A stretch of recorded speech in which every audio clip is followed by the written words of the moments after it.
السلام علیکم ورحمۃ اللہ وبرکاتہ، نحمده ونصلی علی رسولہ الکریم، اما بعد فاعوذ باللہ من الشیطان الرجیم، بسم اللہ الرحمن الرحیم، رب اشرح لی صدری ویسر لی امری واحلل عقدۃ من لسانی یفقہوا قولی۔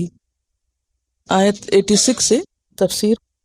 وَإِذَا، اور جب، حییتم، دعا دیے جاؤ تم، حیی ہے یہ حی یا یحییٰ سے، حیی تم زندگی کی دعا دینا، جب دعا دیے جاؤ تم، بتحیۃ زندگی کی دعا، تحیہ کا معنی ہوتا ہے حیات کی دعا یعنی درازی عمر کی دعا، فحیو پس دعا دو، بأحسن منہا اس سے بہتر، اس سے زیادہ اچھی، احسن حسن سے، او یا ردوہا پھیر دو اسی کو، ردو کا لفظ جو ہے رد سے ہے، رے دال دال، پھیر دو اس کو، لوٹا دو اس کو، یعنی ویسی ہی دعا دے دو جیسی تمہیں کسی نے دی۔ ان اللہ بے شک اللہ تعالی، کانا ہے، علی کل شیء اوپر ہر چیز کے، حسیبہ حساب لینے والا، محاسبہ کرنے والا۔ عربوں میں اسلام سے پہلے جو طریقہ رائج تھا وہ یہ کہ جب کسی سے ملاقات کرتے تو اس کو زندگی کی دعا دیتے، درازی عمر کی دیتے۔ جیسے ہمارے ہاں بھی عام طور پر کیا پایا جاتا ہے، خصوصاً جب کسی بزرگ کو سلام کیا جائے تو وہ کیا کہتے ہیں؟ جیتے رہو، لمبی عمر ہو۔ لیکن اسلام نے آ کر اس دعا کو زیادہ جامع اور بہترین بنایا، یعنی بہترین چیز سکھائی، اور وہ دعا صرف زندگی کی نہیں بلکہ سلامتی کی دعا تھی، اور اس کو کس میں بدلا؟ السلام علیکم میں، کہ تم پر سلامتی ہو۔ اب دیکھیے کہ اگر کوئی لمبی عمر پائے بھی اور وہ بیماریوں سے بھری بھی ہو تو یہ ایک ادھوری دعا ہے نا، لمبی عمر پاؤ۔ اور پھر اگر ہم کہیں کہ لمبی عمر پاؤ، صحت والی پاؤ، فلاں والی پاؤ، فلاں، کتنی لمبی باتیں کریں گے، تو اس کی بجائے اگر السلام علیکم کہتے ہیں تو اس میں زندگی، صحت، سلامتی، دین، عافیت، ہر طرح کی خیریت، ہر چیز اس میں شامل ہو جاتی ہے۔ تو وَإِذَا حُيِّيتُم بِتَحِيَّةٍ، جب تمہیں سلام کیا جائے، تو اب اس سے مراد کیا ہے؟ سلام۔ جب تم کو سلام کیا جائے، بتحیۃ ساتھ سلام کے، فحیوا بأحسن منہا تو اس سے بہتر سلام کرو۔ وہ کیسے؟ اگر کوئی السلام علیکم کہتا ہے تو تم جواب میں وعلیکم السلام ورحمۃ اللہ کہہ سکتے ہو، یا مزید بہتر وبرکاتہ۔ اور اگر اتنا ممکن نہ ہو تو پھر اور ردوہا اسی کو پھیر دو، وعلیکم السلام کہہ دو۔ اور جو کوئی اس معاملے میں جیسا رویہ اختیار کرے گا وہ اللہ کے ہاں لکھا جائے گا۔ اسی لیے یہاں پر اللہ تعالیٰ کی صفت علیم نہیں آئی، حکیم نہیں آئی، بلکہ کیا آئی ہے؟ حسیب۔ حسیب کا لفظ ہے سین بے سے ہے، حساب لینے والا، کہ وہ حساب لینے والا ہے۔ ان اللہ کان علی کل شیء حسیبا۔ اب آپ دیکھیے کہ کس چیز کا حساب ہوتا ہے اس میں، آپ میں سے کوئی بتائے گا؟ یعنی سلام سے متعلق کیا حساب کتاب ہوتا ہے یا ہوگا یا ہو سکتا ہے؟ اس میں آپ دیکھیے کہ کئی ایک چیزیں، کس نے کتنی دفعہ زندگی میں سلام کیا، نمبر ایک، کہ ویسے بھی ہماری ساری چیزیں لکھی جا رہی ہیں اور کیلکولیٹڈ ہیں، کیونکہ قیامت کے دن انسان اپنا نامہ اعمال دیکھے گا تو کیا کہے گا کہ کیا ہو گیا اس کتاب کو، کس نے نہ کوئی چھوٹی چیز چھوڑی اور نہ بڑی، الا احصاها، مگر اس کو گن لیا، شمار کر لیا، گن کے رکھا۔ تو اللہ تعالی حساب کرنے والا ہے، یعنی وہ جانتا ہے کہ کون شخص کتنی کثرت سے سلام کرتا ہے، کیونکہ کثرت سے زیادہ سلام کو رواج دینا اور پھیلانا اور عام کرنا پسندیدہ ہے۔ کوئی حدیث یاد ہے اس پر؟ آپ پڑھ چکے ہیں اس میں سے، آپ کے لیل و نہار میں سے، افشوا السلام بینکم، آپس میں سلام کو خوب رواج دو. ایک اور حدیث میں آتا ہے اس کو بھی سلام کرو جسے تم جانتے اور اس کو بھی کرو جسے تم نہیں جانتے. یعنی اتنا زیادہ اس پہ تاکید کیا گیا. پھر آپ دیکھیے کہ ایک حدیث میں تو صاف طور پر آتا ہے کہ لا تدخلون الجنت حتی تؤمنوا، تم جنت میں داخل نہیں ہو سکتے جب تک کہ تم ایمان نہ لاؤ. ولا تؤمنون حتی تحابوا، اور تم مومن نہیں ہو سکتے جب تک کہ ایک دوسرے سے محبت نہ کرو. یعنی آپس کی محبت ایمان کی علامت ہے، اور آپس کا بغض پھر کس کی علامت ہوئی؟ اور ایک دوسرے سے نفرت اور حسد اور دلوں میں کدورت رکھنا ایمان کے منافی ہے نا. ایمان میں نقص ہے، کیونکہ یہ ہو نہیں سکتا کہ کسی شخص کے اندر خدا کی محبت ہو اور پھر وہ ان لوگوں سے محبت نہ کرے جو خدا کے راستے پہ چلنے والے ہوں. لیکن عموماً شیطان انسان کو بہکاتا ہے، چھوٹی چھوٹی بات پر اس کے دل میں دوسروں کے خلاف میل ڈال دیتے، چھوٹی چھوٹی باتوں کو وہ ایک بہت بڑا ایشو بنا دیتا ہے. یہ جتنی بھی انسانی تعلقات میں اونچ نیچ آتی رہتی ہے، کمی بیشی ہوتی ہے، کسی کی کوئی بات اچھی نہ لگی، کسی کی کوئی بات ناگوار گزر گئی، کسی کی کوئی بات مرضی کے خلاف ہو گئی، ایسی سب چیزوں کو دھونے والی چیز کیا ہے؟ سلام. اور سلام کیا ہے؟ کمیونیکیشن کا ایک ذریعہ. تو اسی لیے نبی صلی اللہ علیہ وسلم نے کیا فرمایا کہ تم مومن نہیں ہو سکتے جب تک کہ تم محبت نہ کرو. تو پھر محبت کیسے کریں اور محبت قائم کیسے رکھیں اور محبتوں میں اضافے کیسے ہوں؟ فرمایا الا ادلکم علی شیء، کیا تمہیں ایک چیز کے بارے میں نہ بتاؤ؟ اذا فعلتموہ، جب تم اسے کرو گے، تحاببتم، تو آپس میں محبت کرنے لگو گے. یعنی لازماً محبت ہو جائے گی. اب دیکھیں آپ کسی سے کتنی بھی محبت کرتے ہو، یہ نہیں ہو سکتا کہ کوئی بھی انسان اتنا کامل ہو کہ اس سے زندگی میں کوئی ایسی بات نہ ہو کہ جو دوسرے کو بعض اوقات خوش نہ کرے. ایسی چیزیں ہوتی رہتی ہیں کہ جو آپ کو دوسرے کی ناگوار گزرے. مثلاً آپ اپنے بچوں سے محبت کرتے ہیں، تو کیا بچوں سے کبھی ایسی کوئی چیز نہیں ہوئی کہ جو آپ کو ناگوار گزرے؟ ہو جاتی ہے نا. تو پھر کیا اس ناگواری کو آپ دل میں رکھ کے محبت چھوڑ بیٹھیں گے؟ نہیں. اسی طرح ماں باپ سے بچے محبت کرتے ہیں تو ماں باپ بعض اوقات ناروا بھی ڈانٹ دیتے ہیں، ناروا زیادتی بھی کر جاتے ہیں، چاہے ماں باپ ہیں، لیکن ہو جاتا ہے. اب اس بنا پر بچے ماں باپ کے خلاف دل میں کدورت رکھ بیٹھے، ناراضگی رکھ بیٹھے، ملنا جلنا چھوڑ دیں. نہیں، یہ نہیں ہو سکتا. یہ تو خون کے رشتے ہیں. اور یہاں تو خون کے رشتوں سے آگے بڑھ کر بات کی جا رہی ہے کہ مسلمان آپس میں جب تک ایک دوسرے سے محبت نہ کریں گے اس وقت تک جنت میں نہیں جا سکتے. کیوں؟ جنت کا داخلہ کیوں ممنوع ہے؟ جنت جگہ ہی ان لوگوں کی ہے جو ایک دوسرے سے محبت کرتے ہیں. وہاں نفرت کرنے والوں کی جگہ نہیں ہے، وہاں حاسدوں کی جگہ نہیں ہے، بغض رکھنے والوں کی جگہ نہیں ہے. وہ جگہ ہے ہی ان لوگوں کے لیے جو محبت کرنا جانتے، جو باہم محبت رکھتے ہیں. تو آپ صلی اللہ علیہ وسلم نے کتنی زیادہ اس پہ تاکید کی کہ تم جنت میں جا نہیں سکتے جب تک کہ ایمان نہ ہو، مومن ہو نہیں سکتے جب تک کہ محبت نہ کرو. کیا میں نہ بتاؤں تمہیں وہ چیز کہ تم کرو تو تم میں محبت پیدا ہوگی؟ اور وہ کیا ہے؟ افشوا السلام بینکم، آپس میں سلام کو خوب رواج دو، خوب خوب پھیلاؤ، کثرت سے سلام کرو. اچھا، کثرت سے کیوں کرو؟ اتنا رواج کیوں دو؟ اس کی حکمت کیا ہے؟ اس کی حکمت یہی ہے کہ عام روزمرہ کے تعلقات میں، معاملات میں تمہارے دلوں میں ایک دوسرے کے بارے میں کچھ نہ کچھ میل آتی رہے گی، کوئی نہ کوئی بات ناگوار گزرتی رہے گی. اب دیکھیں دو ہی رویے نا، ایک تو ایک انسان سب سے الگ تھلگ ہو کے کسی پہاڑ کے گوشے میں جا بیٹھے، کسی جنگل میں نکل جائے، اور ایک یہ کہ لوگوں کے بیچ میں رہے. دوسری آپشن تو ممکن نہیں کہ آپ جنگل چلے جائیں، پہاڑ میں چلے جائیں، کیونکہ انسان پھر اپنی زندگی کا مقصد کھو بیٹھے گا. وہ تو سب کے ساتھ ہی مل کے چل سکتے. انسان کو تو ایک معاشرے کے اندر پیدا کیے گئے. اجتماعیت اور معاشرتی زندگی ہماری ضرورت ہے، اس کے بغیر ہم پروگریس نہیں کر سکتے. آپ دیکھیے اگر آپ بالکل الگ رہیں، آپ کیا کچھ سیکھ سکتے ہیں؟ سیکھنے کا عمل کیسے ہوتا ہے؟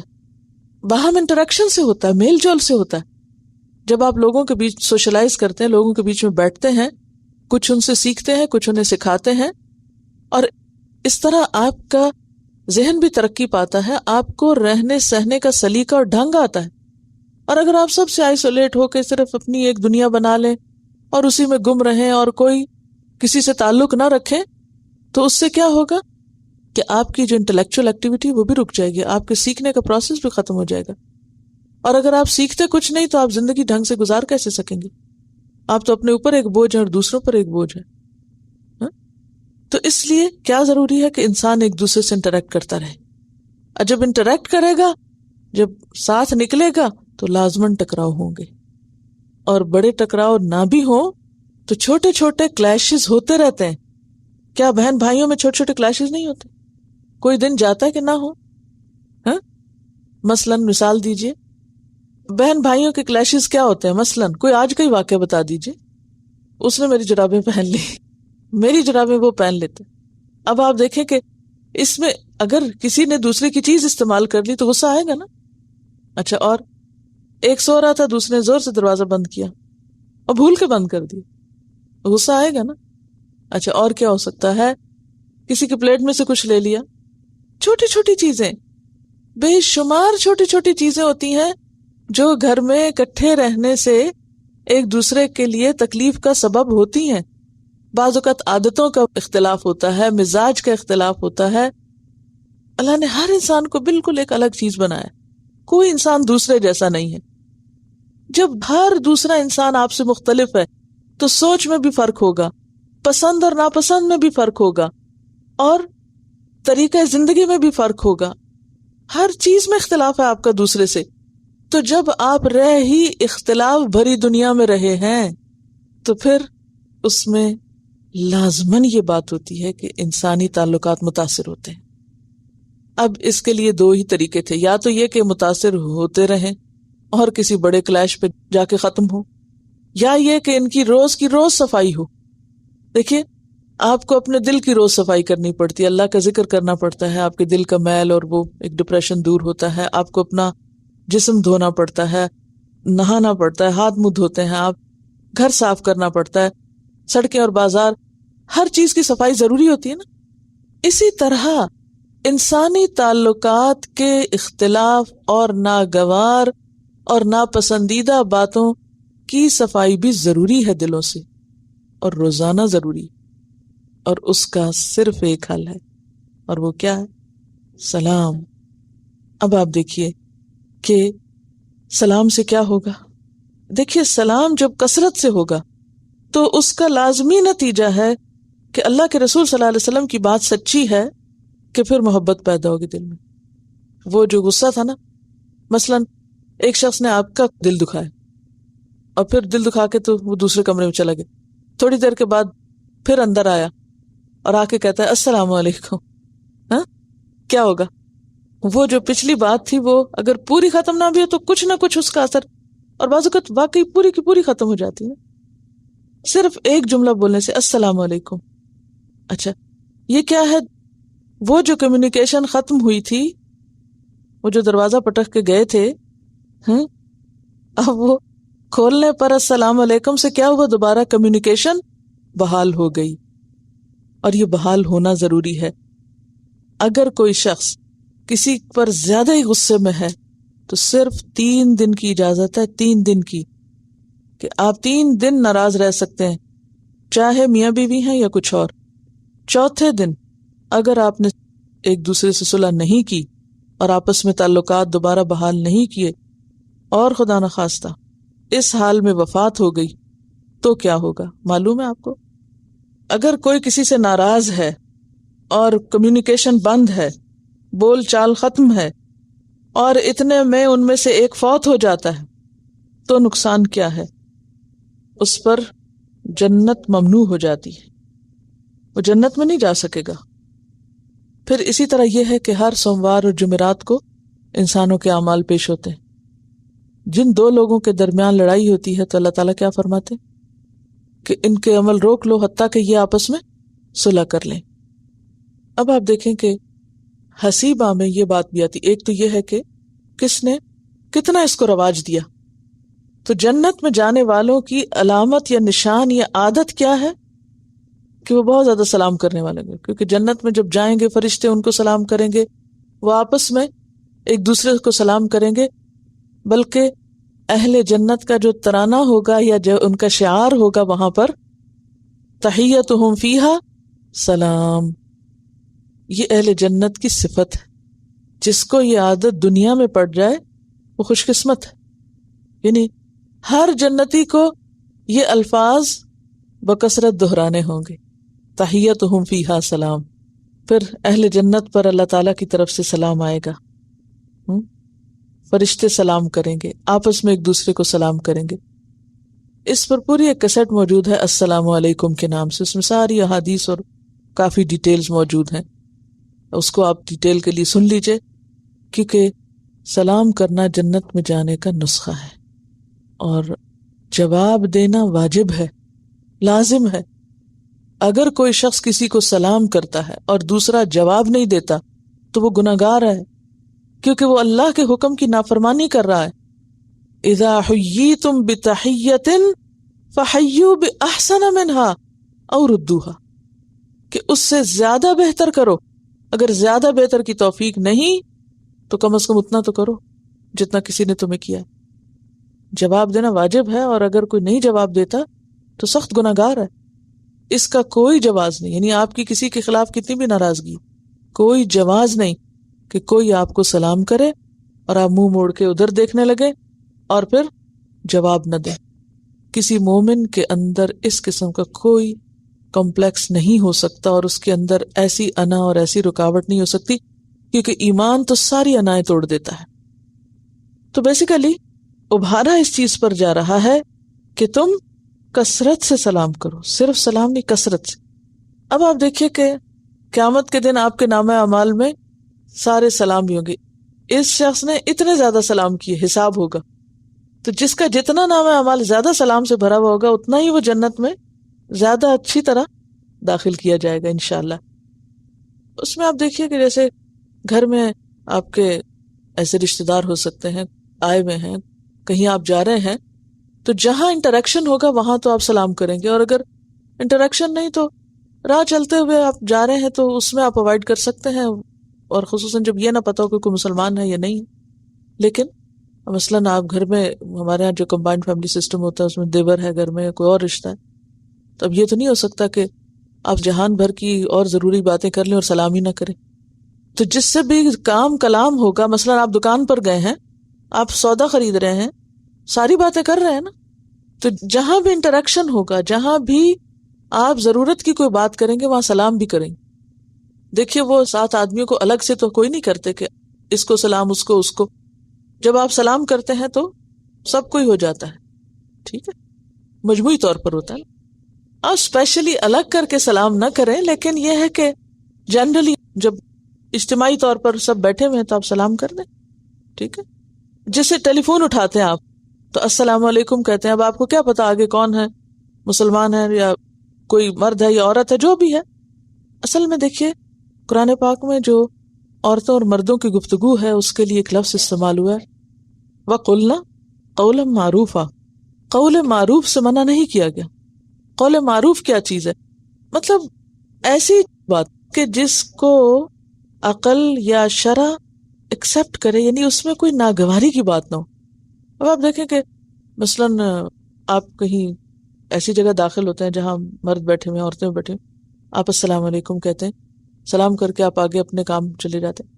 اب اس میں آپ دیکھیے کہ مثلاً آپ گھر میں گئے اور گھر میں رشتہ دار جمع ہیں، مرد بھی ہیں عورتیں بھی ہیں، بھلے الگ الگ بھی بیٹھے. تو بعض اوقات یہ ہے کہ کئی رشتوں میں اکٹھے بھی تھے، جیسے ماں بیٹا اکٹھے بیٹھے ہوئے، آپ کی ساس ہے، اس کے بچے ہیں، آپ کے دیور وغیرہ بیٹھے ہوئے، کہ آپ سلام نہیں کریں گے، ساس کو نہیں کریں گے، ان کو کریں گے، سلام کریں گے. لیکن سلام کا انداز کیا ہو؟ السلام علیکم معروف طریقے سے. اس میں سلام کے انداز پر بھی بہت ڈیپینڈ کرتا ہے، ٹھیک ہے. کوئی بہت خاص اسپیشل ہو کر ان کو سلام کی ضرورت نہیں، جنرلی جیسے آپ سلام کرتے ہیں ویسے آپ سلام کر لیں. تو جب آپ ایک لفظ یاد رکھیں گے نا معروف، تو انشاءاللہ اس میں پر بہت سی چیزیں کور ہو جائیں گی. ان اللہ کان علی کل شیء حسیبا.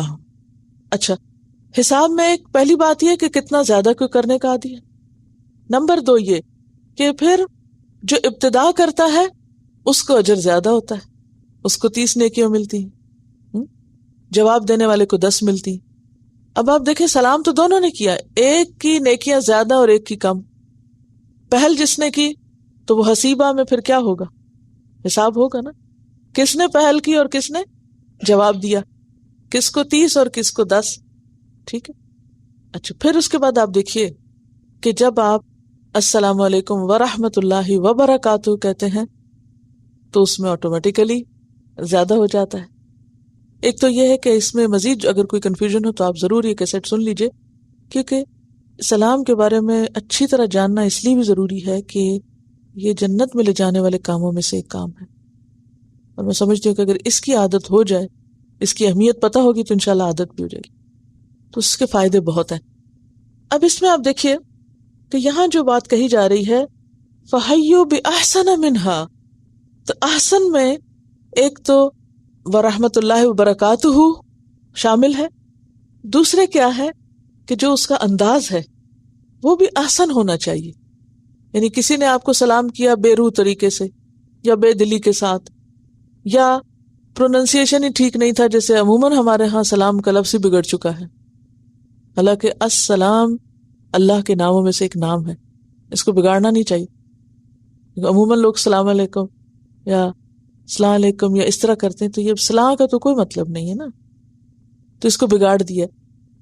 السلام علیکم تو وہ لام بھی نہیں، تو سام تو موت کو کہتے ہیں نا، جو یہود کا یہ لفظ تھا جو مسلمانوں کے لیے استعمال کرتے تھے، خصوصاً نبی صلی اللہ علیہ وسلم کے مجلس میں آ کے اس قسم کی بات کرتے تھے، جس پر ایک دفعہ حضرت عائشہ رضی اللہ تعالیٰ عنہ بہت خفا بھی ہوئی تھی، اور انہوں نے جواب میں خوب سنائی، تو آپ نے فرمایا کہ عائشہ تم نے نہیں دیکھا کہ میں نے جواب دے دیا تھا، میں نے بھی وعلیکم کہہ دیا تھا. ہاں تو بات یہ ہے کہ جہاں اور ہماری باتیں لکھی جاتی ہیں وہاں سلام بھی لکھے جا رہے ہیں، اور جس انداز میں ہم سلام کرتے ہیں وہ لفظ بھی لکھا جاتا ہے. آپ السلام علیکم کہتے ہیں تو بھی لکھا جاتا ہے، آپ سلامہ کہتے ہیں تو بھی لکھا جاتا ہے.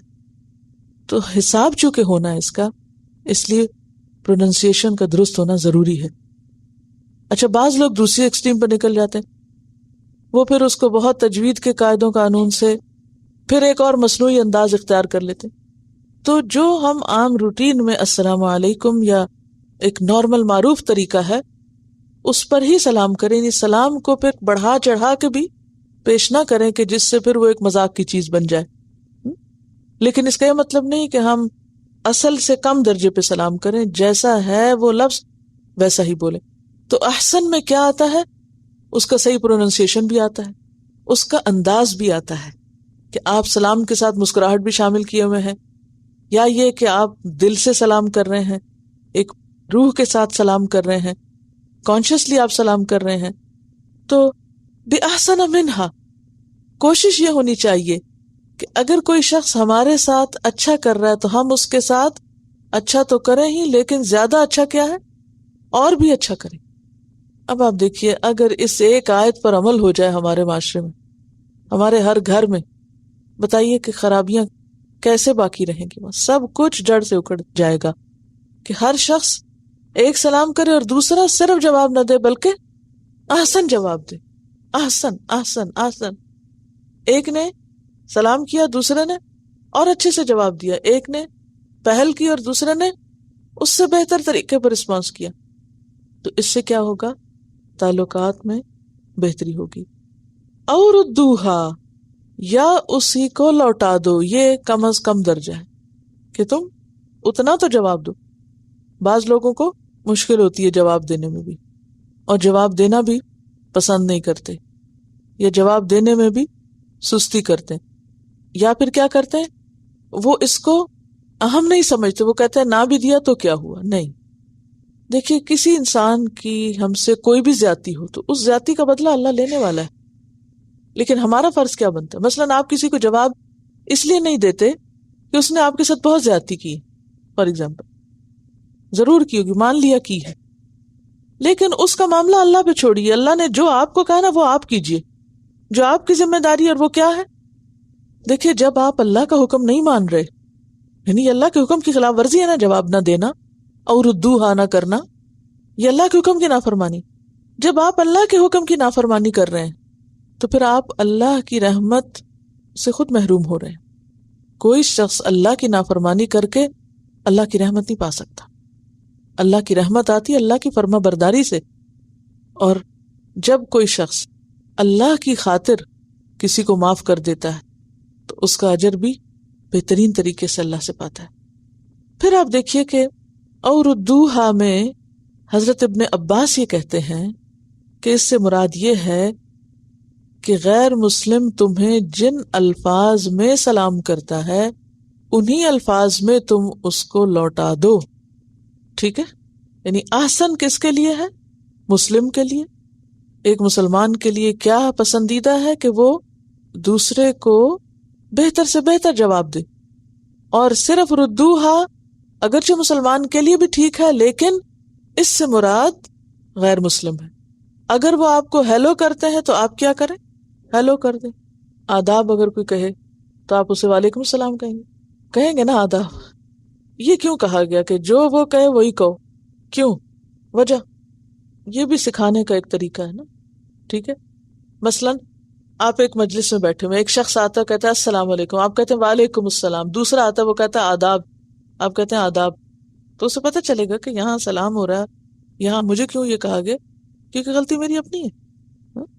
تو بات یہ ہے کہ یہ جو بات ہے نا کہ جو غیر مسلم کہیں ویسا ہی ان کو لوٹاؤ، تو اس میں بھی کئی بھلائیاں ہیں۔ مثلا اگر وہ آپ کو ہیلو کرتے ہیں تو آپ ہیلو کہہ سکتے ہیں، ہیلو کہنے میں کوئی حرج نہیں ہے، ٹھیک ہے، ایز لانگ ایز کوئی ایسی چیز ہو جس میں شرک نہ پایا جاتا، کیونکہ بعض لوگ آپ کو معلوم ہے وہ سلام نہیں کرتے، بعض لوگ ایک دوسرے کو ملتے ہیں تو وہ یا علی کہتے ہیں، تو اس کو آپ یا علی نہیں کہیں گے۔ یہ آپ نے کبھی سنا ہے اس کو؟ علی مولا بھی کہتے ہیں۔ جو پیر بھائی ہوتے ہیں ان کو بھی کچھ اس طرح کے لفظ بولتے ہیں اپنے اپنے بزرگوں۔ اور دیکھیے میں سوچتی ہوں کہ شرک کہاں کہاں زندگیوں میں غیر محسوس طریقے سے داخل ہو جاتا ہے۔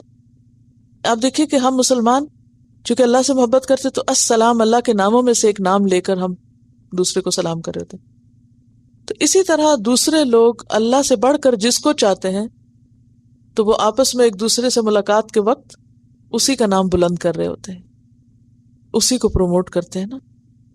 تو ایسے میں پھر جب کوئی شرکیہ کلمات کے تو اس کو آپ جواب میں شرکیہ کلمات نہیں کہیں گے، پھر آپ سر ہلا دیں یا ہاتھ سے کر دیں یا ہیلو کر دیں یا وٹ ایور۔ دیکھیں کوئی بھی ہو، ابن عباس کی یہ جو بات ہے نا حکم عام ہے، جتنا کوئی کہے یعنی وعلیکم کر دے، اور اگر اس نے صحیح سلام کیا تو وعلیکم السلام کر دے، کیونکہ سلامتی کی دعا ہے نا، تو اسلام پیس کو پروموٹ کرتا ہے۔ تو اور دوہا میں جیسا کوئی کہے ویسا کہہ دینا اس حد تک اجازت ہے۔ تعارف پر پہلا کرنے کا کام سلام ہے نا، کسی بھی بات کے شروع کرنے سے پہلے، باقی سارے کام بعد میں ہوں گے، پہلی چیز سلام۔ اور اگر وہی ہماری ابھی تک درست نہیں ہوئی، مسلمانوں کی وہی درست نہیں ہوئی، تو آگے اصلاح کیا ہوگی اور کس چیز کی ہوگی؟ تو اس لیے اس نقطے کی اصلاح جو ہے بے حد ضروری۔ تو آپ دیکھیے کہ حکم دینے کے بعد فرمائے ان اللہ کان علی کل شیء حسیبا، بھولو مت اللہ ہر چیز کا حساب لینے والا ہے اور ہر چیز پر محاسبہ کرنے والا ہے۔ یعنی حساب اللہ کا مطلب کیا ہے؟ اس چیز کو پوری طرح واچ کرنا اور پھر اس کا حساب کرنا۔ اچھا، پھر اس میں حسیب کا ایک معنی کافی ہے، حسیبہ کا ایک معنی کیا ہے؟ حساب کرنے والا۔ دوسرا کیا معنی؟ کافی، یعنی اللہ ہر چیز پر کافی ہے۔ کیا مطلب اس کا؟ اگر تم سلام کرتے اور وہ جواب نہیں دیتا تو پھر اللہ تعالیٰ خود ہی اس سے نبٹ لے گا، آپ کا کام ہے آپ اپنا فرض پورا کرو۔ تو اس آیت میں ہم دیکھتے ہیں کہ ایک طرف تو اسلام کا جو عدل ہے وہ نمایاں ہوتا ہے۔ کیسے عدل؟ کیا ہے کہ تمہارے ساتھ اگر کوئی اچھا کرتا ہے تو تم بھی اس کے ساتھ اچھا کرو۔ اور پھر دوسری بات یہ پتہ چل رہی ہے کہ جواب دینا ضروری ہے۔ تیسری بات یہ ہے کہ اگر کوئی شخص آپ کو صحیح سلام نہیں کرتا، جیسے ابھی آداب وغیرہ کی بات ہوئی، اگر کوئی آپ کو صحیح سلام نہیں کرتا یا کوئی غلط مشرکانہ لفظ استعمال کرتا ہے تو ایسی صورت میں آپ اس کو اہلاً و سہلاً یا ویلکم یا خوش آمدید کہہ سکتے ہیں، لیکن اس کے اس انداز میں آپ شریک نہیں ہو سکتے، کیونکہ انسان انفلوئنس ہو جاتا ہے نا، جیسا کہ آپ سے کہتا ہے تو پھر ویسا ہی آپ کو کرنا پڑتا ہے۔ اچھا، ایک بات یہ ہے کہ ساری مخلوق اللہ کی مخلوق ہے، تو دلوں میں دوسروں کے بارے میں تعصب اور نفرت، اور محض کسی اس وجہ سے کہ وہ ہمارے دین میں سے نہیں ہے، ہم اس سے کوئی اصلاح کی، اسلام کی بات تو بتائی نہیں، صرف نفرت سے آغاز کرے، تو ایسے لوگوں کی پھر بات آگے نہیں بنے گی. انسانوں کے لیے دل میں ہمدردی پیدا کریں. اچھا، ایک اور بات کہ اگرچہ یہ آیت براہ راست سلام سے متعلق ہے، لیکن سلام کے علاوہ بھی کچھ چیزیں ایسی ہیں کہ جن کا جواب دینا ضروری ہے. مثلا متفق علیہ روایت ہے، نبی صلی اللہ علیہ وسلم نے فرمایا، مسلمان پر مسلمان کے 5 حق ہیں. نمبر 1 سلام کا جواب دینا، نمبر 2 مریض کی عیادت کرنا، نمبر 3 جنازے کے ساتھ جانا، نمبر 4 دعوت قبول کرنا، اور نمبر 5 چھینک کا جواب دینا. ٹھیک ہے، اگر کسی کو چھینک آئے تو اس کا جواب دینا بھی لازم ہے. اور چھینک کا جواب بھی کب دیا جائے گا؟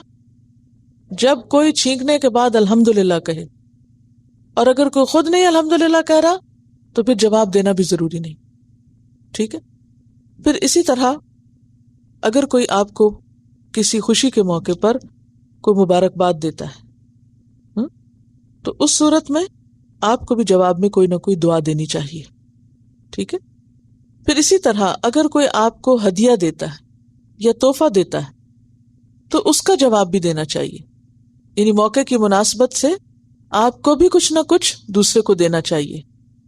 اس میں آپ دیکھیے کہ احسن منہا اور ردوہا، تحفے میں بھی کیا حکم ہے کہ یا تم زیادہ بہتر دو، لیکن عموماً ہمارے یہاں زیادہ بہتر کیا سوچ کے دیا جاتا ہے؟ اپنی بڑائی جتانے کو نا. لیکن وہ نیت نہیں ہونی چاہیے. کیا ہونا چاہیے کہ جو کسی کی توفیق ہے وہ اس کے مطابق دے رہا ہے، اور جو آپ کی توفیق ہے آپ اس کے مطابق دے رہے ہیں. کیونکہ حدیث میں آتا ہے تہادو تحابو، ایک دوسرے کو ہدیہ دیا کرو. ٹھیک ہے. اب بعض اوقات ایسا ہوتا ہے کہ اگر کوئی شخص ہدیے کے جواب میں احسن نہیں دے سکتا، ویسی نہیں دے سکتا، تو ایسی صورت میں دعا جو ہے، دعا یا شکر گزاری کے الفاظ جو ہیں وہ ضروری ہیں.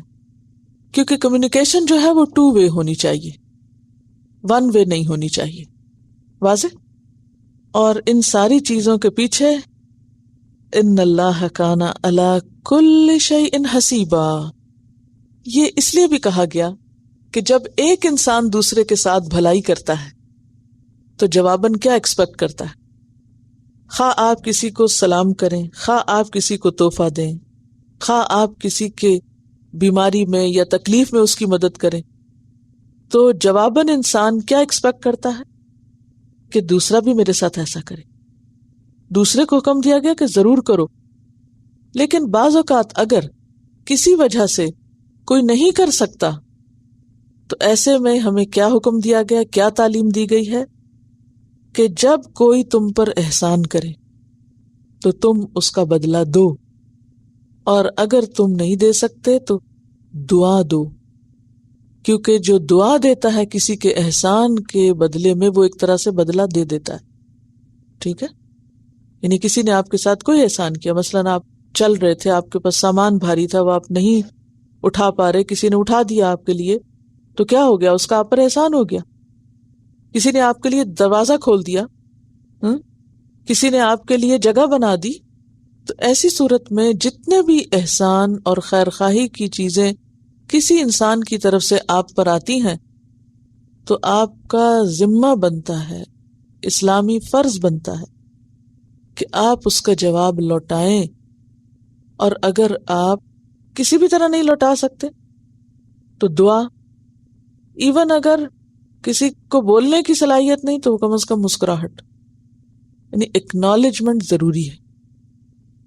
جزاک اللہ کہنا جو ہے، صرف جزاک اللہ کافی نہیں ہوتا، جزاک اللہ خیرہ، کیونکہ جزا کا لفظ جو ہے وہ عربی میں جزا اور سزا دونوں کے لیے استعمال ہوتا ہے. اس لیے اگر آپ اچھی جزا دینا چاہتے تو جزاک اللہ خیرہ کہیں کہ اللہ تم کو اچھی جزا دے، اچھا بدلہ دے. یہ پوچھنی جزاک اللہ کا جواب کیا؟ جزاک اللہ کا کوئی جواب نہیں ہے. وَإِيَّاكُمْ کہہ دیتے ہیں، لیکن مجھے نہیں معلوم کہ یہ سنت سے ثابت ہے یا نہیں اگر اخلاقاً آپ کہہ رہے ہیں تو اور بات ہے، لیکن جزاک اللہ دراصل بدلہ ہی تو ہے، جزاک اللہ کہنا، تو پھر اس بدلے کے بدلے میں بہت نہیں الجھایا گیا بعض چیزوں میں. چلیے، اللہ لا الہ الا ہو، اللہ تعالی اس کے سوا کوئی الہ نہیں، جیسے کہ قرآن پاک میں آتا ہے وَإِلَٰهُكُمْ إِلَٰهٌ وَاحِدٌ لَيَجْمَعَنَّكُمْ، البتہ ضرور جمع کرے گا تم کو، إِلَىٰ يَوْمِ الْقِيَامَةِ، قیامت کے دن، یعنی تمہارے اولین اور آخرین سب کے سب کو ایک دن اکٹھا کرے گا، لا ریب فیہ، جس میں کوئی شک ہی نہیں. کس میں شک نہیں؟ قیامت کے دن کے آنے میں اور اس دن سب کو اکٹھا کرنے میں. یہاں پر آپ دیکھ رہے ہیں کہ اللہ کی وحدانیت کے بعد، اللہ پر ایمان لانے کے بعد اہم ترین چیز آخرت پر ایمان کا ذکر کیا گیا. وَمَنْ أَصْدَقُ مِنَ اللَّهِ حَدِيثًا، اور اللہ سے بڑھ کر بات میں اور کون سچا ہو سکتا ہے؟ اللہ سے زیادہ سچی بات کس کی ہو سکتی؟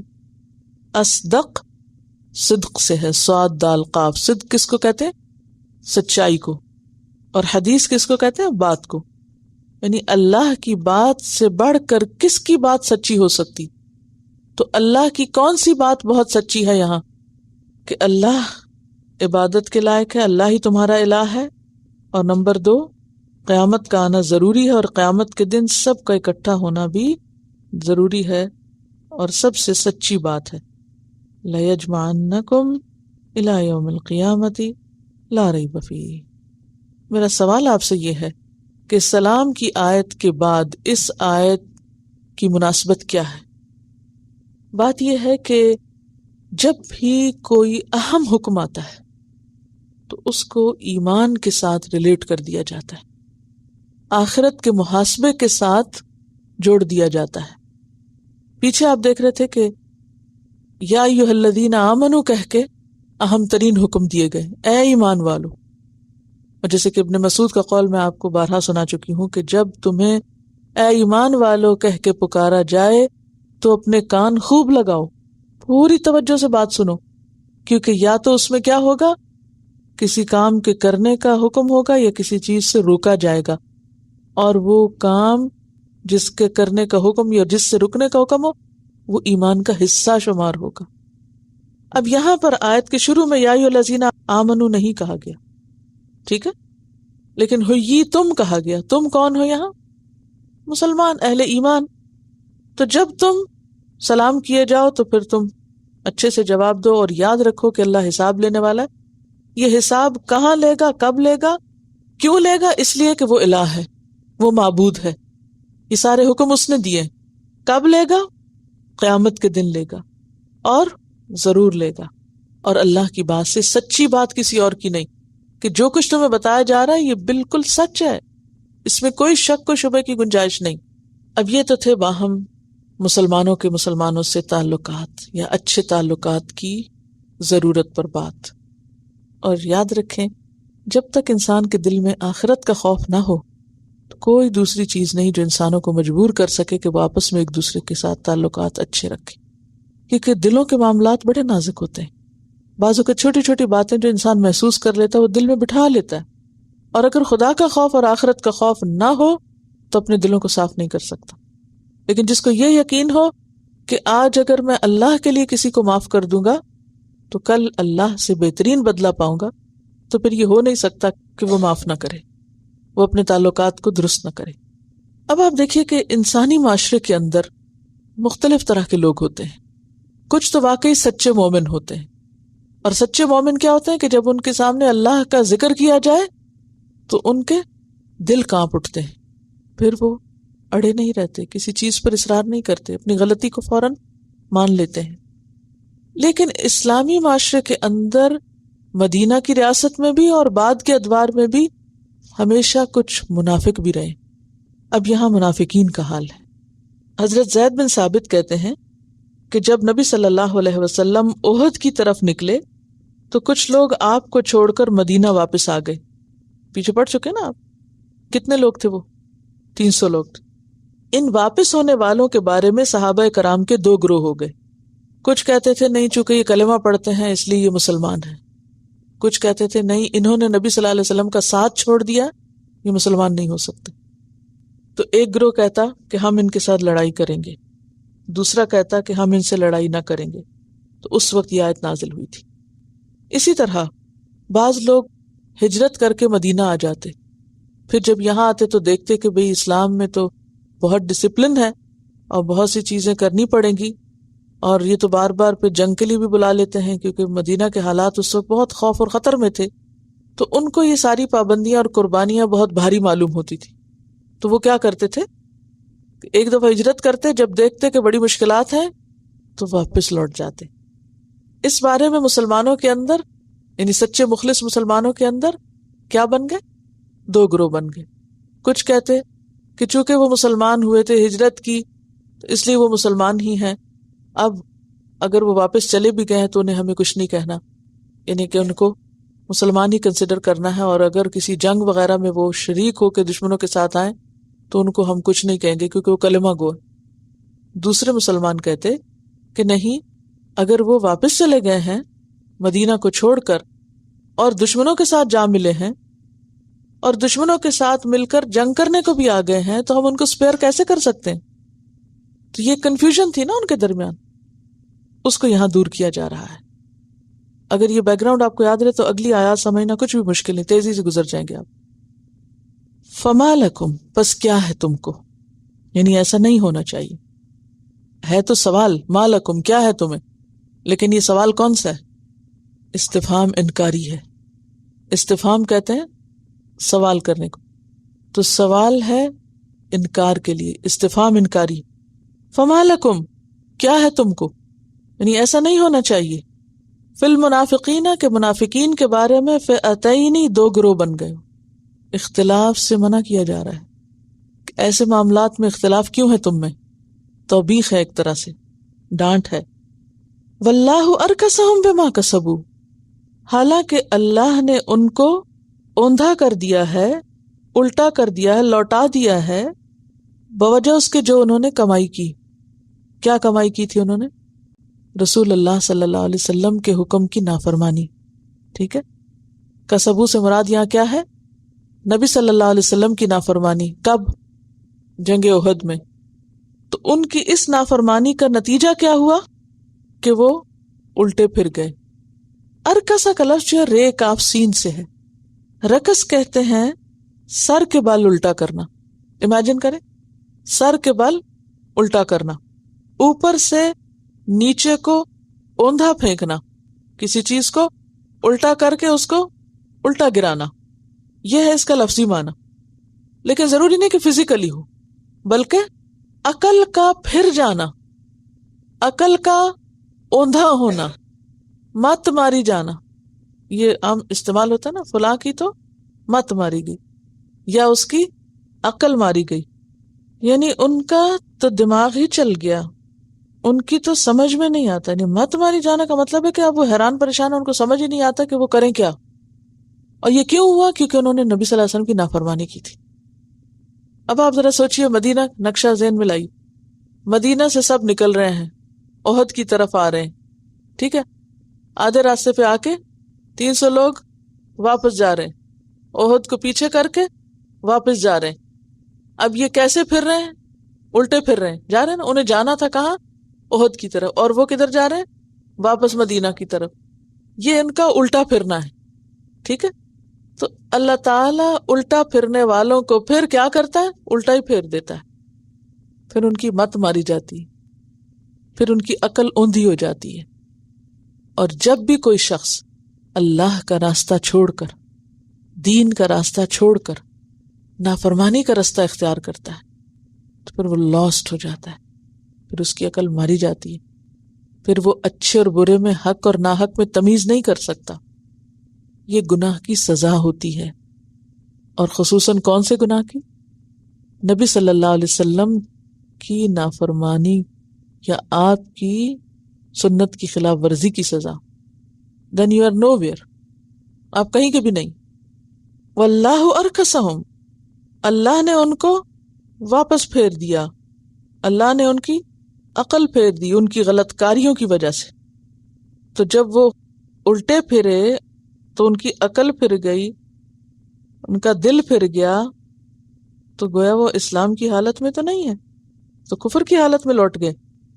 اتریدون، کیا تم چاہتے ہو، ان تہدو، کہ تم ہدایت دو، من اضل اللہ، جس کو اللہ نے گمراہ کر دیا. اس کو کہتے ہیں اللہ نے گمراہ کیا. اب وہ احد چھوڑ کے مدینہ لوٹنا رستہ گم کرنا تھا نا، تو اس کے نتیجے میں اللہ نے ان کو حق کی روشنی سے محروم کر دیا.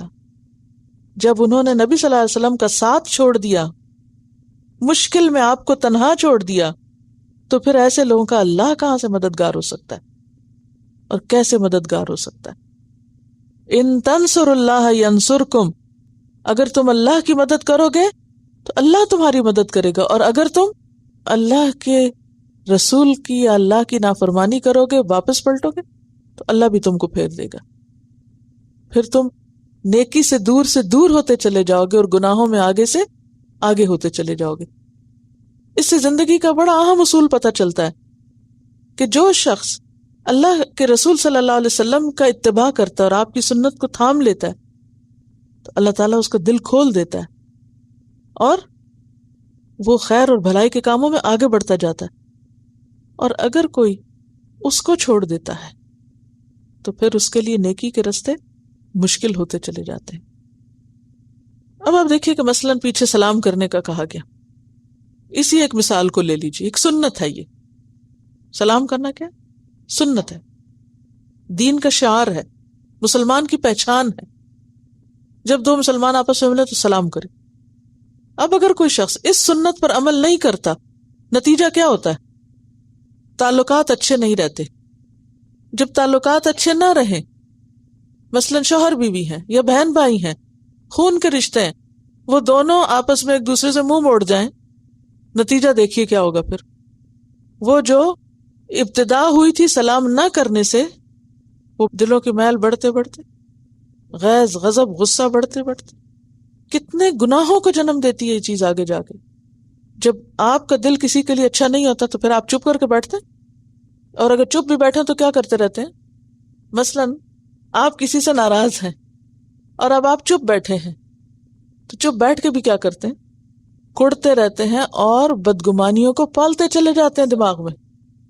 پھر شیطان آپ کو لا لا کے وہ بھولی بسری باتیں یاد کراتا ہے، اور آپ کا ذہن الٹا چل پڑتا ہے یا نہیں؟ چل پڑتا نا الٹا.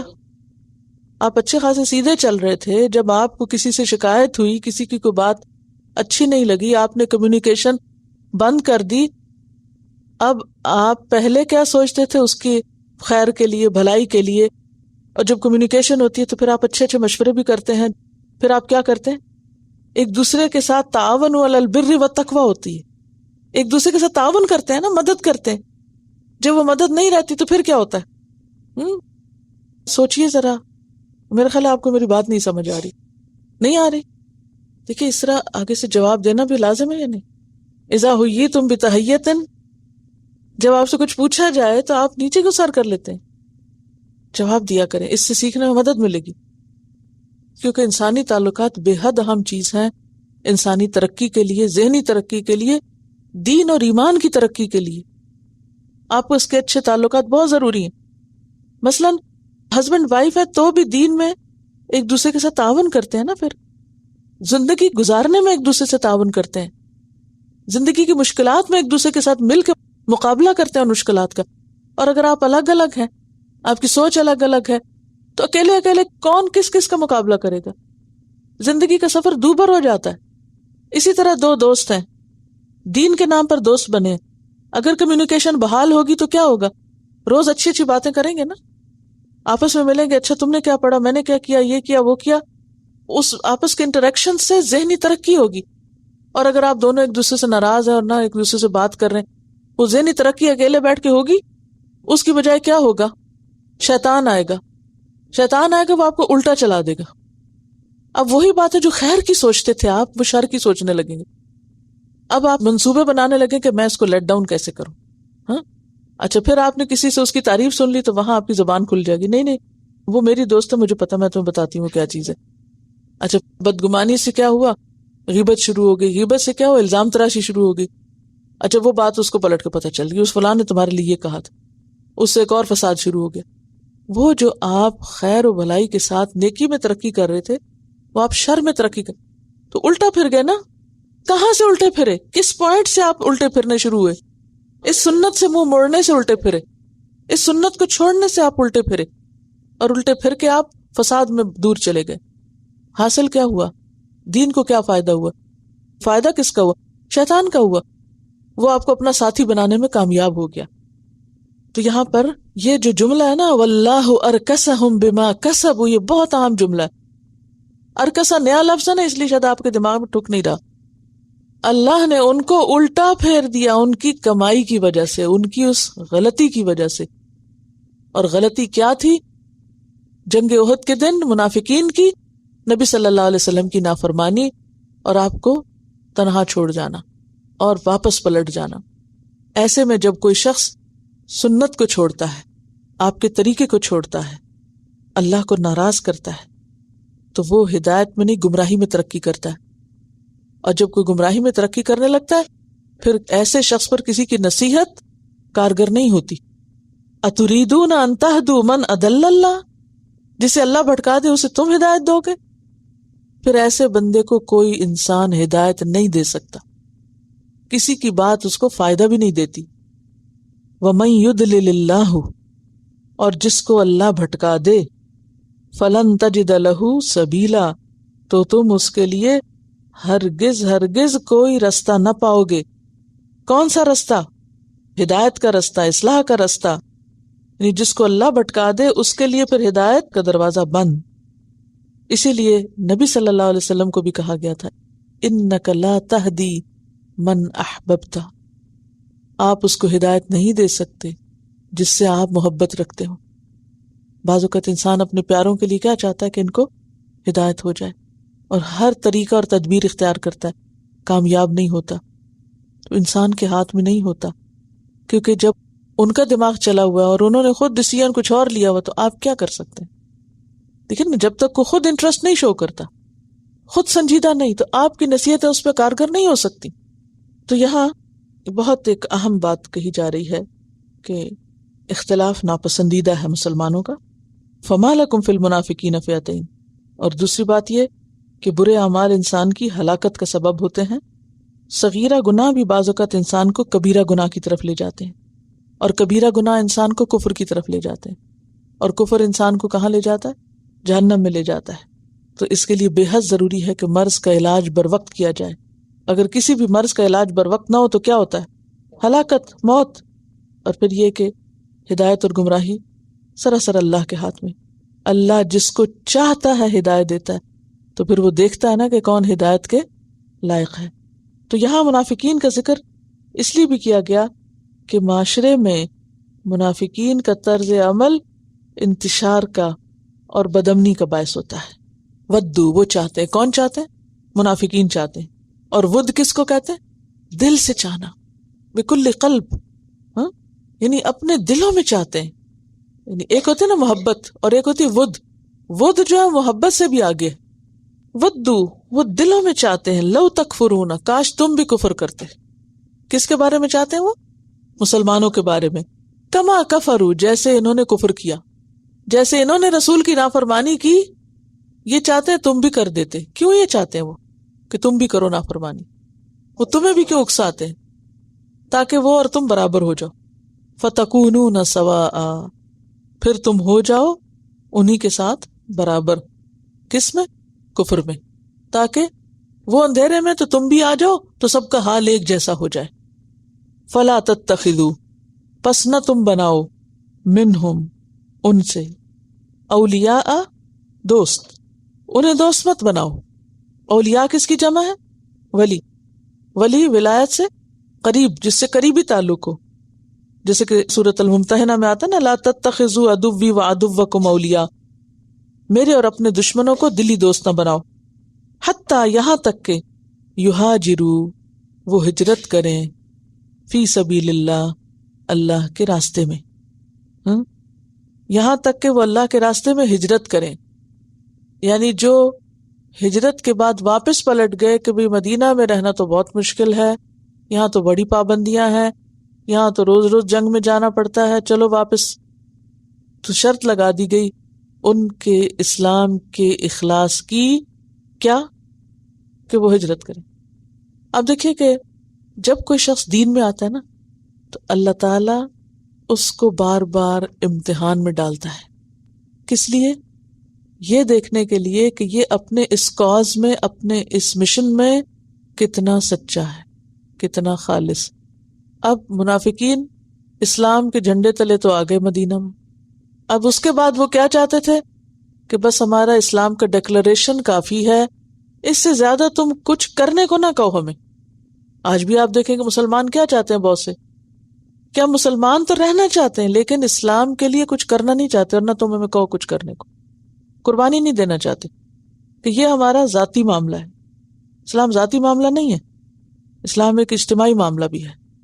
تو آپ کو وقتاً فوقتاً آزمائشوں کے وقت، جسے میں صبح بھی بات کر رہی تھی نا کہ ان یوزول حالات میں، جذبات کی کثرت کے موقع پر، صدموں کے موقع پر، انتہائی خوشی کے موقع پر، دکھ اور تکلیف کے موقع پر، نقصان کے موقع پر، صبر کے ساتھ کیا ثابت کرنا تو کہ ہر حال میں اللہ کا بندہ ہوں اور میں اسی کی اطاعت پر قائم ہوں. تو یعنی منافقت کی وجہ کیا تھی؟ اسلام کے راستے میں آنے والی قربانیاں، اس کے لیے وہ تیار نہیں تھے. تو فرمایا تم ان کو دلی دوست نہیں بناؤ گے جب تک وہ اسلام کے لیے قربانی نہیں کریں گے. قربانی کیا ہے کہ وہ ہجرت نہیں کریں گے. اور اگر جنگ احد کے تناظر میں اس بات کو لیا جائے تو مراد کیا ہے؟ جب تک کہ وہ مدینے سے نبی صلی اللہ علیہ وسلم کے ساتھ مل کر جنگ کے لیے نہیں نکلیں گے. ہجرت کا لفظی معنی کیا ہوتا ہے؟ ایک جگہ سے دوسری جگہ، یعنی بلاد کفر سے بلاد اسلام کی طرف جانا. ٹھیک ہے، یہ عام معنی ہے، اصطلاحی معنی ہجرت کا. لیکن یہاں جنگ احد کے تناظر میں یا منافقین کے طرز عمل کے تناظر میں کیا چھوڑ کے کہاں جانا ہے؟ مدینہ چھوڑ کر جہاں آپ کہیں جنگ کے لیے نکلنے کو، وہاں ساتھ نکلنا ہے، خواہ وہ احد ہو یا تبوک ہو یا کوئی اور جنگ ہو. ٹھیک ہے، تو یہاں یہاجروا کا معنی کیا ہے؟ یخرجو، نکلیں، فی سبیل اللہ یعنی فی الجہاد، جہاد میں. فَإِن تَوَلَّوْا، پھر اگر وہ منہ موڑ لیں. کون؟ منافقین. کس سے؟ ہجرت سے یا جہاد میں نکلنے سے. فَخُذُوهُمْ، تو پکڑو ان کو، پکڑ لو ان کو، یعنی قید کر لو. وَاقْتُلُوهُمْ، اور مارو ان کو، یعنی میدان جنگ میں. یعنی میدان جنگ میں پھر اگر دشمن کی فوج کے ساتھ مل کے لڑنے آ جائیں تو تم ان کو قیدی بھی بنا سکتے ہو اور ان کو مار بھی سکتے ہو، خواہ وہ کلمہ پڑھتے رہیں، ان کے کلمے کا اعتبار نہیں ہوگا. واضح؟ وَاقْتُلُوهُمْ حَيْثُ وَجَدتُّمُوهُمْ، جہاں بھی تم ان کو پاؤ، یعنی چاہے ہل ہو یا حرم ہو. اس کا یہ مطلب نہیں کوئی سڑک پہ جا رہا تو اس کو پکڑ کے مار دو، یہ معنی نہیں ہے اس کا. اس سے کہاں مارنا مراد ہے؟ جنگ کے میدان میں. وَلَا تَتَّخِذُوا مِنْهُمْ وَلِيًّا، اور نہ تم بناؤ ان میں سے کسی کو دوست، دلی دوست مراد ہے. وَلَا نَصِيرًا، اور نہ مددگار. دو سچویشنز ہیں نا، جو واپس اپنے قبیلے کے ساتھ جا ملے تھے. اب قبیلے نے کہا چلو جنگ کرنے، تو قبیلے کے ساتھ لڑنے بھی آ گئے دوسرے لشکر میں، کیونکہ وہ اپنے قبیلے میں گئے نا. تو عربوں میں کیا ہوتا تھا کہ آپ کو قبیلے کا ساتھ دینا ہوتا تھا. اسی لیے آپ دیکھیں کہ بہت سے لوگ جو مکہ والوں کے ساتھ لشکر میں آتے تھے، مثلا حضرت عباس کے بارے میں آتا ہے کہ وہ جنگ بدر میں آئے تو تھے لیکن انہوں نے یہ کہا تھا ہم ساتھ چلے جاتے ہیں مگر ہم جنگ میں شریک نہیں ہوں گے، اور وہ شریک نہیں ہوئے تھے. لیکن قبیلے کا ساتھ دینا ضروری ہے. قید ہو گئے تھے پھر. سمجھ رہے؟ اصل میں نا آپ لوگوں کو تھوڑی سی عربوں کی ہسٹری، تاریخ اور تھوڑا کلچر وہ بھی پتا ہونا چاہیے، کیونکہ اس کے بغیر بعض باتیں سمجھ میں نہیں آتی. تو اس کے لیے سیلف اسٹڈی ضروری ہے، کیونکہ ہر چیز کلاس میں ہو نہیں سکتی. تو عربوں کا کلچر کیا تھا کہ کوئی ایک حکومت نہیں تھی ان کی. کس میں جیتے تھے؟ قبائل میں. عربوں کا آپ نقشہ دیکھتے ہیں نا، قدیم نقشے، شہروں کے نام کم ملیں گے اور کیا ملے گا نقشوں میں؟ یہاں فلاں قبیلہ رہتا، یہاں بنو جزام تھے، یا لحم تھے، یہاں بنو بکر تھے، خزاعہ تھے، یا فلاں تھا فلاں تھا. پورے نقشے کے اوپر قبائل کے نام آپ کو ملیں گے. یہ ان کا جغرافیہ تھا. جگہوں کے نام سے نہیں، قبیلوں کے نام سے مشہور تھی. ٹھیک ہے. اچھا، اب کیا ہوتا تھا کہ جب ایک قبیلہ دوسرے سے لڑتا تھا تو اس میں ان کو بحیثیت قبیلے کے نکلنا پڑتا تھا. اب اسلام آیا اور وہ قبائل کو متحد کر رہا تھا. کس کے نام پر؟ حلف اور دوستی کے نام پر نہیں، بلکہ اسلام کے نام پر. تو اب یہاں یہ کہا جا رہا ہے کہ جب تم اسلام کے نام پر اکٹھے ہو تو پھر اپنے قبیلے کا ساتھ نہیں دے سکتے، پھر تمہیں کیا کرنا ہوگا؟ اسلام کا ساتھ دینا ہوگا. اور اگر کوئی اس موقع پر بھی کہے نہیں میرا قبیلہ، تو اس کا اسلام مشکوک ہے. واضح؟ دیکھیے ایک اور بات آپ کو یاد رہنی چاہیے، آئندہ بھی منافقین کے بارے میں آیات کو سمجھنے کے لیے بہت ضروری، اور وہ کیا کہ منافقین صرف مدینہ کے اندر نہیں تھے، مدینہ کے آس پاس جو قبائل پھیلے ہوئے تھے وہاں بھی منافق موجود تھے. ٹھیک ہے، جیسے کہ وَمِمَّنْ حَوْلَكُمْ مِنَ الْأَعْرَابِ، اور ان میں سے جو تمہارے آس پاس ہیں اعراب میں سے، منافقون، کچھ منافق بھی، یعنی کہ کئی منافق جو تھے مدینہ کے اندر تھے اور کئی منافق مدینہ کے ارد گرد قبائل میں پھیلے ہوئے تھے. یہ منافق جو تھے یہ مسلمانوں کی ابھرتی ہوئی شان و شوکت سے متاثر ہو رہے تھے اور وہ آ کے اسلام کا دعویٰ کر کے چلے جاتے، لیکن جب کوئی مشکل وقت آتا تو ادھر ادھر چھپ جاتے. اچھا، اب یہ ہے کہ جب کبھی کوئی فائدے کی بات ہوتی تو وہ پہنچ جاتے اور آ کے کیا کہتے کہ ہم تم سے بڑی محبت کرتے ہیں. پیچھے آپ پڑھ چکے ہیں نا، وَإِنَّ مِنْكُمْ لَمَن لَيُبَطِّئَنَّ، کہ ان میں سے بعض ایسے ہیں جو دیر کرتے ہیں، سستی کرتے ہیں. وَإِنْ أَصَابَتْكُمْ مُصِيبَةٌ، جب مصیبت آتی تو کہتے ہیں شکر ہے میں نہیں ساتھ تھا.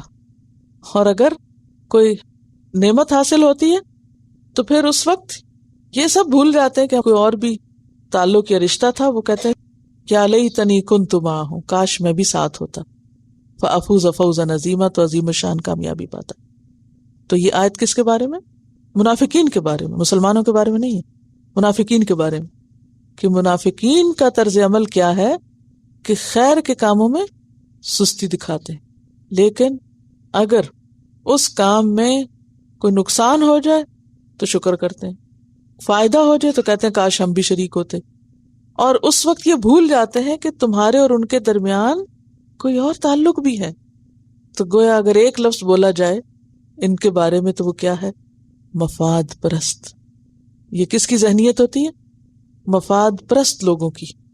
مفاد پرست لوگ ہر اس شخص کے ساتھ چل پڑتے ہیں جہاں اس کے مفاد کا تحفظ ہو، اور ہر اس شخص کا ساتھ چھوڑ دیتے ہیں جہاں اس کے مفاد کو نقصان ہو. بعض لوگ آپ کے ساتھ صرف اس وقت تک اچھے رہتے ہیں جب تک کہ ان کے مفاد کو کسی قسم کا کوئی نقصان نہ ہو. جہاں ان کی ذات کو یا ان کے جو مخصوص ذہن میں مفاد ہوتے ہیں ان کو کوئی نقصان پہنچے تو وہ پھر ساتھ نہیں دیتے، وہ ساتھ چھوڑ دیتے، پھر وہ ناراض ہو جاتے ہیں.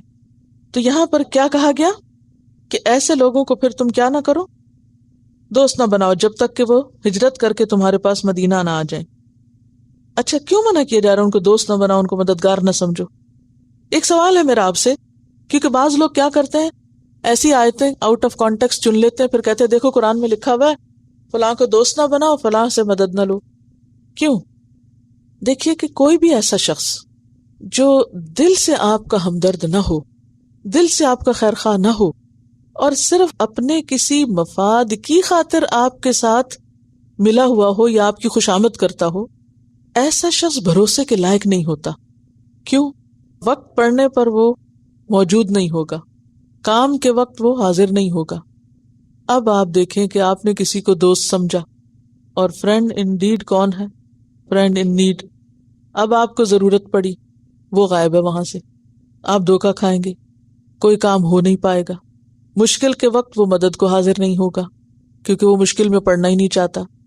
تو مسلمانوں سے کیا کہا جا رہا ہے کہ بھئی ہوشیار رہو، ایسے لوگوں کو مت دوست سمجھو، مت مددگار سمجھو کہ جو مفاد پرست ہیں. اور یاد رکھیے کہ مفاد پرست لوگ بہت جلد کھل جاتے ہیں، یا نہیں؟ ٹھیک ہے یہ کسی خاص جنگ کے کانٹیکس میں بات ہو رہی ہے، لیکن عام روزمرہ زندگی میں آپ کو ایسے لوگوں سے واسطہ نہیں پڑتا. تو پھر اس وقت اگر شریعت کا کوئی قانون آپ کو یاد نہ بھی ہو تو آپ کا اپنا دل کیا کہتا ہے کہ ایسے لوگوں پر بھروسہ نہیں کرنا مجھے آئندہ. مومن ایک سوراخ سے 2 مرتبہ نہیں ڈسا جاتا. یہ آپ کی فطرت کی آواز ہے یا نہیں؟ تو اسلام تو دین فطرت ہے، وہ آپ کو کوئی ایسی بات نہیں سکھا رہا جو تعصب پر مبنی ہو. اور اس کو عام طور پر مس کوٹ کس طرح کرتے ہیں؟ دیکھو قرآن میں یہ لکھا ہے کہ فلاں کو دوست نہ بنو. بھئی جو آپ کو دھوکہ دے رہا ہے، جو آپ کو دل سے دشمن بنا ہوا ہے، آپ اس کو کیسے دوست بنا لیں؟ یہ تو اللہ تعالیٰ خیرخواہی کر رہے ہیں کہ تم ہوشیار رہو. کیوں؟ اس لیے کہ مسلمان صاف دل کے لوگ تھے، ان کے دلوں میں ہر ایک کے لیے خیرخواہی تھی. جو بندہ ہر ایک کے لیے اچھا سوچے عموماً کیا ہوتا ہے، پھر وہ دوسروں کو بھی اچھا سمجھتا ہے. اچھا، اس میں پھر وہ دھوکہ کھا جاتا ہے، پھر وہ مار کھا جاتا ہے. مومن کون ہوتا ہے؟ بے وقوف نہیں ہوتا، سمجھدار ہوتا ہے، ہوشیار ہوتا ہے، ذہین ہوتا ہے، فہم و فراست رکھتا ہے، معاملہ فہم ہوتا ہے. جب وہ لوگوں کے ساتھ معاملہ کرتا ہے تو وہ دیکھتا ہے کہ کون سا کام میں کس کو دوں، یہ وقت پر حاضر ہوگا یا نہیں ہوگا، کس پہ ٹرسٹ کرنا چاہیے اور کس پہ نہیں. یہ صرف بدگمانی کی بنیاد پر نہیں، تجربے، مشاہدے اور علم کی بنا پر. کہ ایک شخص ہے وہ ہر قیمت پر، ہر قربانی کر کے پہنچے گا اپنی ڈیوٹی پہ، اور دوسرا کیا ہے، کوئی کام نہیں بھی ہوگا تو بہانہ کر کے چھٹی کر لے گا. تو آئندہ کے لیے پھر آپ کیا کریں؟ دھوکے کھاتے جائیں. کام کیسے ہوں گے؟ تو دین کا کام بھیڑ نہیں کیا کرتی. دین کا کام 313 کر لیتے ہیں اگر وہ سچے اور مخلص اور واقعی فی سبیل اللہ نکلیں. فی سبیل اللہ، صرف اور صرف خالصتاً ایک نیت کے لیے کہ میں صرف اللہ کے لیے نکلا ہوں. جب تک سوچ انسان کی ہر مفاد پرستی سے اونچی نہیں ہو جاتی اس وقت تک وہ دین کے کام کا نہیں ہوا کرتا. آج مسلمان کیوں پیچھے؟ کہ ایسے مخلص لوگ کم ہو گئے کہ جو دین کا کام صرف ایک ہی غرض سے کریں، اور وہ غرض ان کی کیا ہو کہ دین کا نام بلند ہو. لِتَكُونَ كَلِمَةُ اللَّهِ هِيَ الْعُلْيَا، تاکہ اللہ کا نام بلند ہو.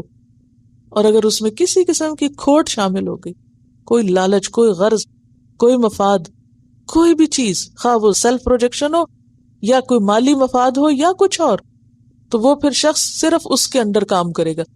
جب مال کا فائدہ ہوگا کام کرے گا، جب مال نہیں ملے گا کام چھوڑ دے گا. جب اس کو اپنی ذات کی نمائش مقصود ہے تو جب تک اس کی خوشامد ہوگی، واہ واہ ہوگی، وہ کام کرے گا. جس دن اس کی واہ واہ نہیں ہوگی اس دن وہ بیٹھ جائے گا. ایسے لوگ پھر دین کے حقیقی مددگار نہیں ہو سکتے. لہٰذا تم ان کو نہ دوست سمجھو نہ مددگار سمجھو. یہ کہا جا رہا ہے سمپلی. دیکھیے مومن کی سمجھداری کیا ہوتی ہے. مومن صاحب فراست ہوتا ہے، اللہ کے نور سے دیکھتا ہے. جب آپ سچے ہو جاتے ہیں نا، اللہ تعالیٰ آپ کا دل کھول دیتا ہے، شرح صدر ہو جاتا ہے، چیزیں آپ کو نظر آنے لگتی ہیں. یہ نہیں کہ وہ کوئی غیب کا علم ہونے لگتا ہے، یعنی آپ معاملہ فہم ہو جاتا ہے. پھر یہ آپ دیکھیں کہ ہاتھی ایک بھاری جانور ہے نا، اس کے بارے میں آتا ہے کہ جب وہ کہیں پاؤں رکھتا ہے یعنی کوئی نئی جگہ پر، تو وہ ایک دم سے پاؤں نہیں رکھتا. وہ کیسے پاؤں رکھتا ہے؟ پہلے تھوڑا رکھتا ہے، ٹیسٹ کرتا ہے کہ یہ جگہ کتنا مجھے برداشت کر سکتی، پھر اس کے بعد وزن ڈالتا ہے. تو ایک جانور کے اندر اللہ نے اگر سمجھ رکھی ہے تو ہم میں سمجھ کیوں نہیں؟ یہاں اجتماعی کاموں کی بات ہو رہی ہے. اجتماعی کام کون سے ہوتے ہیں؟ جیسے ٹیم ورک ہوتا ہے. تو ٹیم ورک میں کیا ضروری ہوتا ہے کہ پیچھے کیا کہا گیا؟ ان تؤدوا الامانات الی اہلھا. امانتیں کس کے سپرد کرو؟ جو اہل ہیں. جب نہ اہل کو آپ دے دیں کہ کوئی امانت، تو وہ کیا کرے گا؟ ضائع کر دے گا.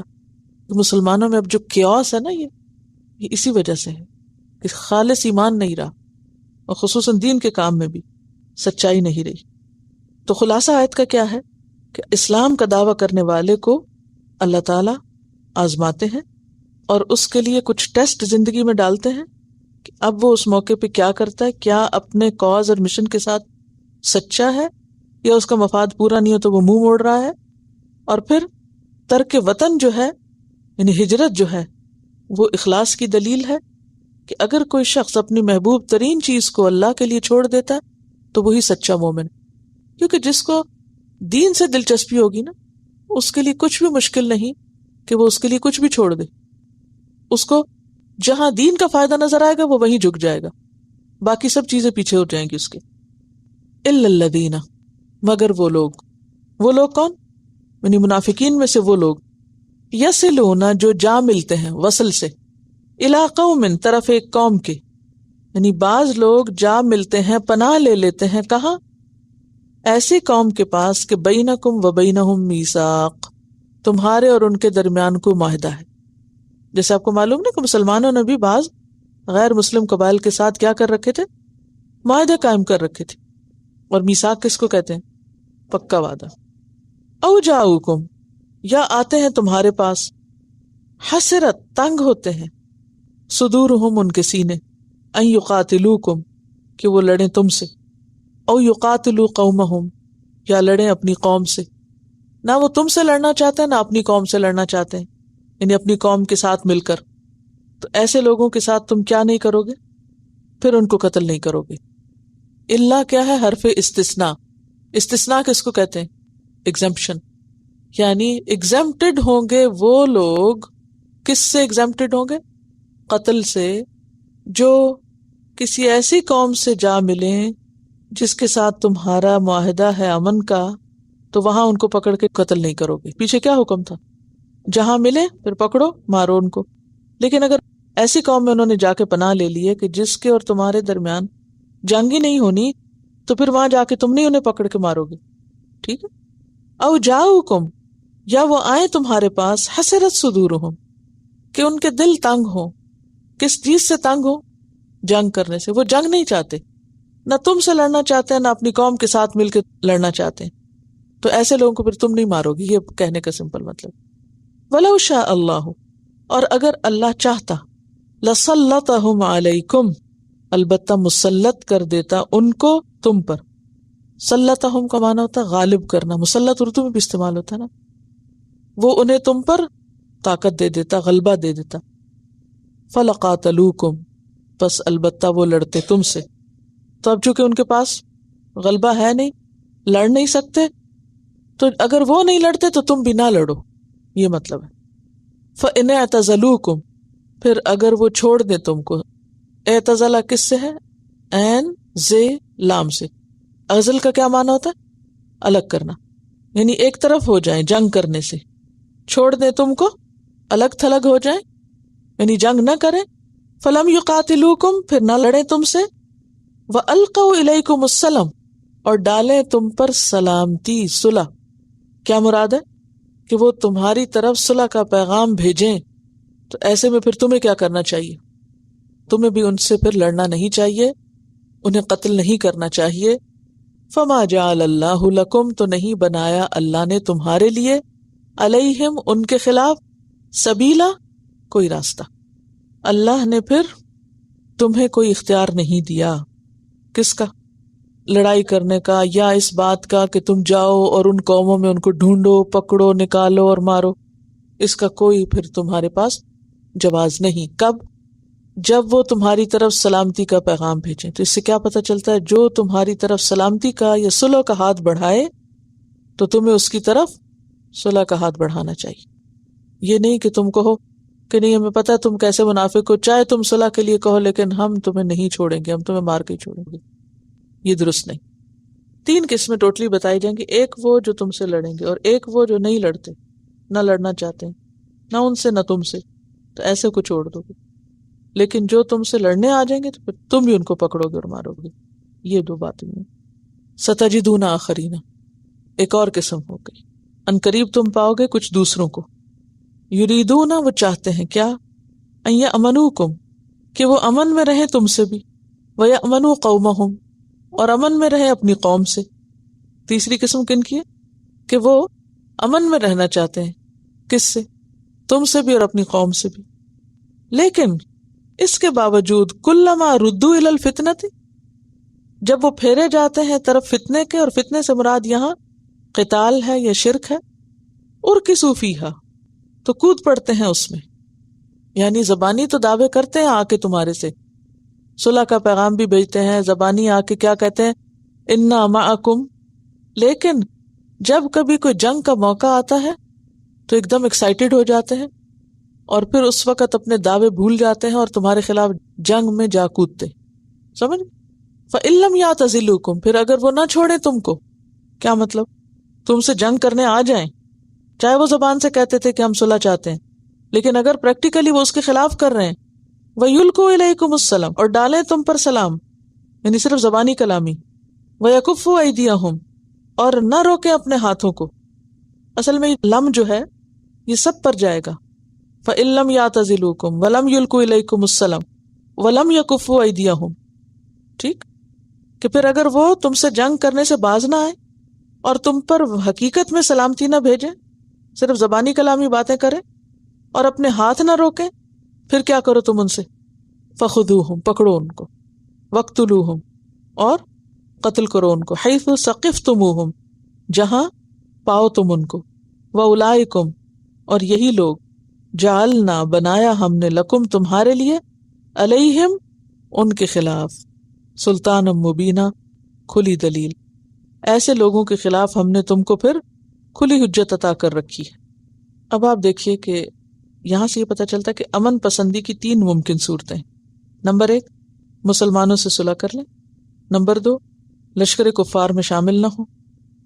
نمبر 3، اگر مجبوراً شامل ہونا پڑے تو اپنے ہاتھ روک کے رکھیں۔ اور اگر یہ تینوں باتیں نہیں ہیں تو پھر اس کا کیا مطلب ہے کہ ان کی نیت خراب ہے، اور ان کا علاج کیا ہے کہ پھر انہیں ختم کر دیا جائے۔ تو ٹوٹلی اب تک جو کچھ آپ نے پڑھا ہے منافقین کے بارے میں، اس میں 3 گروہ آپ کے سامنے آئے۔ کون کون سے؟ منافقین کے بارے میں مسلمانوں میں 2 رائے تھیں۔ کیا 2 رائے تھیں؟ ایک گروہ کہتا تھا وہ کلمہ گو ہیں، انہیں قتل نہ کیجیے۔ دوسرا کہتا تھا نہیں، وہ دھوکہ باز ہیں اور یہ صرف اوپر اوپر سے کلمہ پڑھ رہے ہیں، لہٰذا اگر یہ جنگ میں آتے ہیں تو انہیں مارا جا سکتا ہے۔ اللہ سبحانہ وتعالیٰ نے بالکل معاملے کو واضح کر دیا کہ یہ 3 طرح کے لوگ ہیں۔ نمبر 1 وہ ہیں کہ جو مقابلے پہ آ جاتے ہیں، لڑتے ہیں، تو پھر تمہارا کیا فرض بنتا ہے؟ تم بھی ان کا جیسا کریں ویسا جواب دو۔ نمبر 2، نہیں لڑنا چاہتے، نہیں لڑنا چاہتے، سلامتی کا پیغام بھیجتے، صلح کا پیغام بھیجتے، کیا کرو؟ تم بھی صلح کر لو۔ نمبر 3، زبانی تو صلح کا پیغام بھیجتے ہیں لیکن پریکٹیکلی کود پڑتے ہیں، جنگ سامنے آئے تو پھر تم کیا کرو؟ پکڑو ان کو، مارو ان کو۔ وآخر دعوانا ان الحمد للہ رب العالمین۔ سبحانک اللہم وبحمدک، نشہد ان لا الہ الا انت، نستغفرک ونتوب الیک۔